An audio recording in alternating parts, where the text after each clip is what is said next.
Ooh, man, what a disturbing special. At least Invader Zim's Christmas special should be much more festive and cheery and oh god! Yeah, this was inevitable. After I did the Zim Halloween episode, I had to do the Christmas one as well. Which, yeah, Invader Zim doing a Christmas special.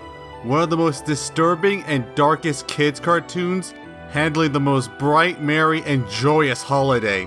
Now this is gonna be fun to see. And yeah, there is plenty of that classic Zimness in this episode, plot and aesthetic wise. But honestly, I can't call it one of the darkest episodes in the series, especially compared to the Halloween episode. And honestly, I can't even call it the darkest Christmas special. I mean, other ones that come to mind are My Life as a Teenage Robots. After helping Santa, Jenny gets mind controlled by a psychopathic kid for an entire year, using her powers to sabotage the holidays, where she breaks out and is hunted by everyone, as even her friends and family turn her back on her, with the exception of Sheldon, as she tries to free her name until the kid controls her as a war machine to kill Santa Claus. Okay, the show is no stranger to torturing Jenny, but jeez, this might have been the worst it got. Glad it's not canon. And of course, you can't talk about dark Christmas specials without talking about dogs, with a good old-fashioned Christmas euthanation. But I will say, this one is disturbing. Not in ideology or themes, but in sheer atmosphere and tone, and well, one moment in particular. I really haven't seen another Christmas thing that handles its aesthetics like Zim's. Even Danny Phantom's wasn't really creepy aside from maybe some designs. Well, actually, except for Ben 10's Christmas special, which I covered last time. Those two are the only ones I've seen that bring a creepy Christmas to the screen. But unlike the Halloween video, there isn't really that much subtext and theorizing you get from the episode. I mean, there's a bit, but not nearly enough. Though, it is important to note that this was the final episode of Invader Zim. After this, no more. It's the series finale as well as a Christmas special, and what a way to go out. But let's go into this episode. How well can Invader Zim pull off a Christmas special, and how is it as a series final hurrah? You filthy earthlings. So we start out weirdly far into the future, 2 million years ahead. Yeah, I'll get to that later. We see a robotic snowman sing to weird cybernetic chibi children, where they ask to hear the story of the worst Christmas ever, which the snowman does. We start out with a winter shot of the city, which is honestly surprising, mostly just not seeing it as the Z cesspool. It looks almost nice and fun. Ugh, that's weird. I love how even the snow is sharp. So finally we cut to Zimger and Mini Moose. Yeah, about Mini Moose. So, Zim's cancellation meant a lot of planned and scripted episodes never got to be produced, and Mini Moose's introduction, Nubs of Doom, was a consequence of that. That episode would have had Zim be unsatisfied with Gur and makes Mini Moose as a new sidekick, complete with doomsday weapons he really doesn't know how to use. And without it, it's just confusing on why he's suddenly here. They even make a joke about it in the episode. What is that? Oh, that's Mini Moose, my other sidekick. Yeah, been with me the whole time. Though, funny thing, Nubs of Doom and some other episodes were nearly about to enter the production phase, if the show would have been cancelled 1 day later. So if they delayed it by 1 day, we would have had more Invader Zim. This is so disappointing that I'm putting it on my list of things to do if I ever get access to time travel. But back to the episode, Zim is begging for Earth money to appear normal, which really hasn't stopped them before and honestly feels kind of forced for the catalyst of the episode. But at least they got some, and a human heart. Ew. Zim, who doesn't know what Christmas is, blames the street Santa for taking all the donation money, but is terrified when he sees dozens of street Santas on every corner. Which honestly must be really weird on an alien perspective. But they need to interrogate one, so they go to the mall in a classic Santa meet and greet, where Gert gives us probably the most mean moment rambling to Santa. And a chair made of cheese, and a table made of cheese. No more! But Zim uses his suit to take Santa and gives another great moment of Invader Zim's comedy. Go! Before anyone notices! But in their lair, they plan to drain their mind as Santa is weirdly more concerned to take some of Gur's candy. Maybe he saved some since last Halloween. Zim demands the explanations of the street Santas, where they say that they're just helpers for the real Santa, who apparently in this world was a real person who just vanished and everyone awaits for his return. I think we might be mixing up Christmas icons here, but hearing how everyone loves Santa, it gives Zim an idea as he drains the Santa of his Christmas knowledge as he laughs, and we hear his disturbing cries of pain in the background and saw noises. We never see what happened to him. I just really hope he didn't turn out like Officer Squidman. Poor guy. We see how Dib's doing as he's trying to fix Tak's ship that has gone through quite a lot in this season. He says he's nearly done fixing it, but gets annoyed by Gaz staring at a dog, which he's mad at for breaking her toy years ago and berates Dib for not fixing the ship already. He tries to prove her wrong and causes a massive power outage, but Membrane is quick to restore it and shoots a laser out of his hand for some reason. Wait, is this foreshadowing to Enter the Florpus? Yes, Santa Claus himself has returned to his people and just in time for Christmas. But it's revealed Membrane had an intense hatred of Santa after when he was a kid. Getting an infinite amount of socks for Christmas made him swear vengeance to destroy him. And wow, this guy thinks aliens aren't real even when they're right in front of him, yet he dedicated part of his life to destroying Santa Claus. You sure your son's the insane one here?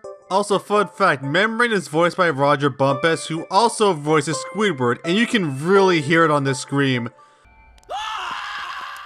But to Dib's dismay, it's shown that it's Zim in a special suit, as he pretty much takes command of Earth in the guise of Santa, demanding all to obey and rejoice as he furthers his plans. Dib figures out it's Zim as he holds a giant Christmas rally, putting on a big musical performance that's basically a subjugation chant. But man, this set, I love it!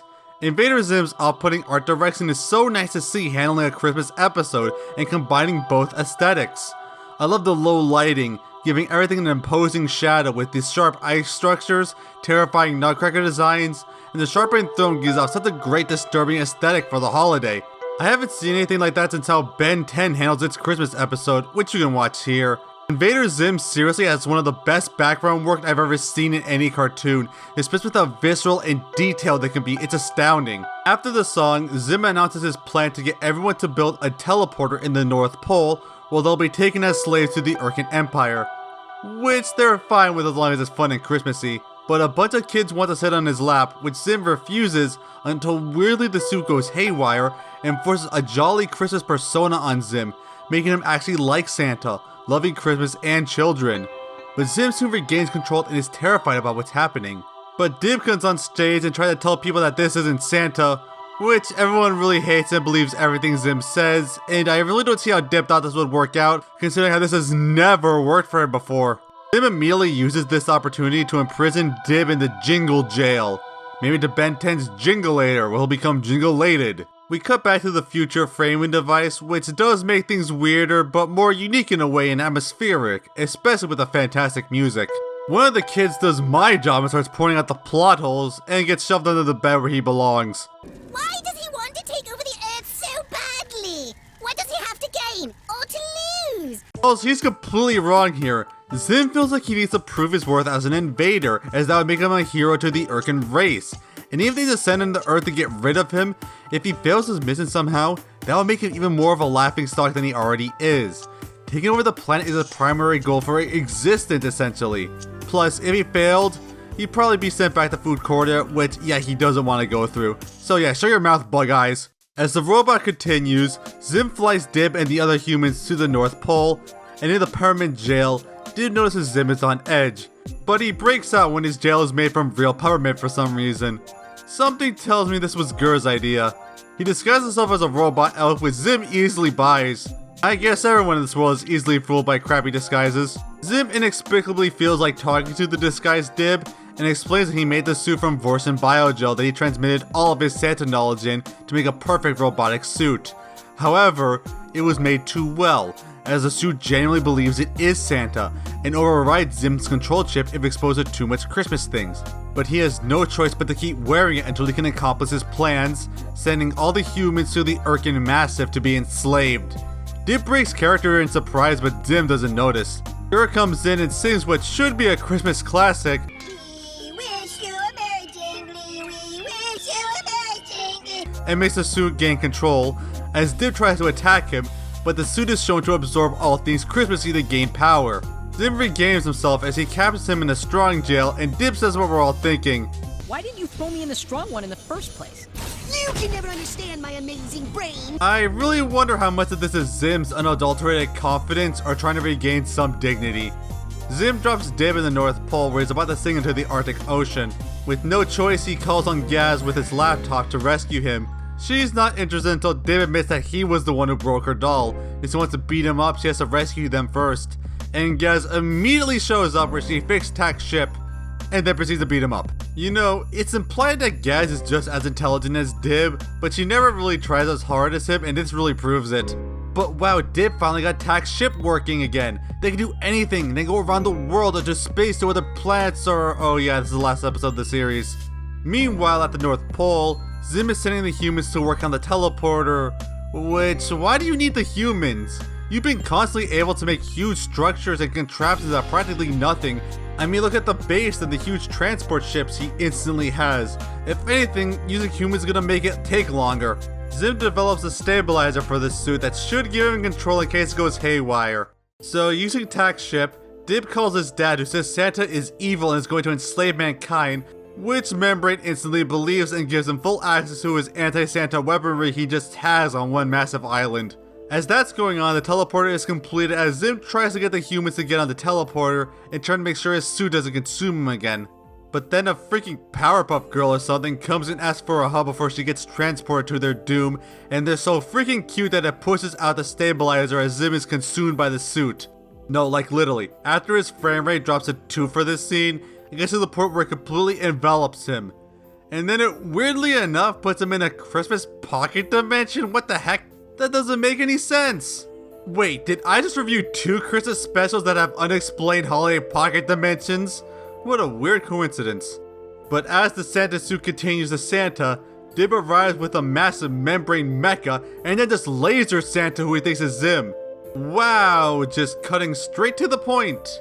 I mean, I guess he did learn from the last time and didn't bother with calling him out, just blowing the f up. But then things go to the extreme as the Santa suit gets enraged and absorbs all the Christmas items around him to gain ultimate power. And this is the highlight of the episode. The Santa suit mutates into a horrific kaiju-sized Christmas monster going to a mecha versus kaiju fight. I love Mutant Santa's design, from the eyes bulging so hard of their sockets with an unnerving insanity, to the wide gaping mouth, candy cane spider limbs, the way it creates candy cane claws. It's so good! Apparently it legitimately terrified kids that Nick got over 100 complaints about it. Oh, I love it. And the sound design is so amazing too, making it feel so monstrous and vicious, constantly roaring like a crazed animal. I love how all the people don't question it and root for Santa. The fight feels so big, and I haven't felt such a fight so big and visceral since Battle of the Planets. I just seriously wish it was longer because it's such a great scene. And the music is amazing, like Christmas and action orchestra. I can't get enough. Dib tries to use his high-tech weaponry like rockets and lasers against the Santa as Santa slashes and grapples them with their claws. Dib wrestles Santa to destroy the teleporter and then bombards them head-on with rockets. It does enough damage to make a gash in the suit so Zim can escape the weird pocket dimension thingy. Jeez, it's just slightly off from blood, how brutal. Zim sees the suit is weakened and uses mental chip to shrink it down to an adorable little size before telling Dib to send it into space. In doubt, throw them into space. Though, come to think about it, Zim was completely trapped in this suit with no way out, and the suit thought it was Santa and was helping people. It only went crazy when Dib tried to destroy it thinking Zim was in control. Like, wow, if he just didn't fight it, then Zim would be trapped there forever and humanity would have a real Santa again. Dib, you really screwed everything by trying here, man. And it gets even worse later. But all the crowd sees Dib apparently just kills Santa and threw him into space. But Dib points out that this clearly isn't the real Santa, and they've been so desperate for a real Santa that they believe the monster in the costume. And then randomly Dib starts to say the true meaning of Christmas is family, again kind of out of nowhere. I mean, it's like Dib has a nice family life. Go home!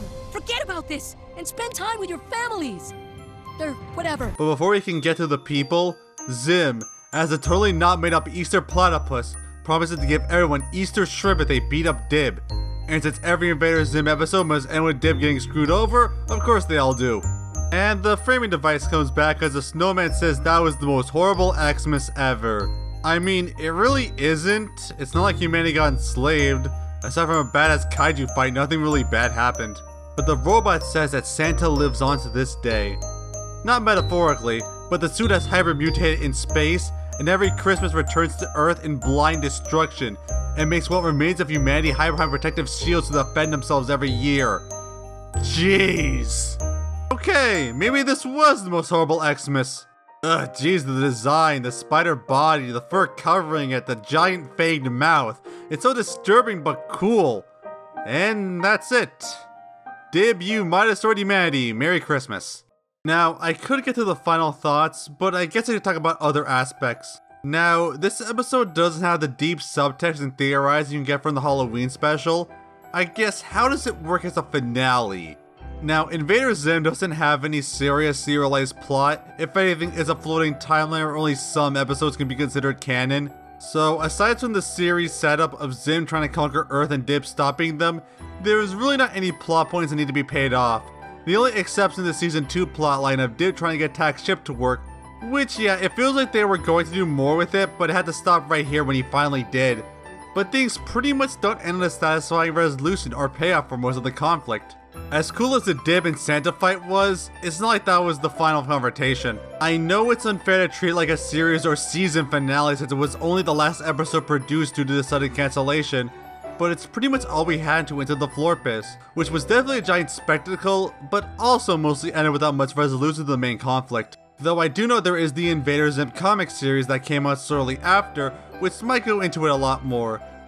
Though, maybe it did give away some resolution if you look closely. With the framing device set 2 million years in the future, we see that at least some facet of humanity is surviving, and cities still stand, even if it's in isolated bubbles to protect from mutant Santa. So raise the shields and have you some joy, cause Christmas time is here. And Zim and Dib's conflict is well known enough to be significant events that far in the future. The fact that it seems that the Urkan Empire, since it would have immediately colonized it like multiple other planets or just blow it up, never had taken over Earth, and indicates Zim failed in his mission. He never conquers Earth, and even his deception was discovered eventually. So in a way, it does resolve the conflict one way or another. So I guess maybe it is more appropriate as a series finale than I thought. But to the episode itself. It is really so enjoyable to see how Invader Zim handles its Christmas special in its story and especially aesthetic, and a bit of social commentary this show sometimes does.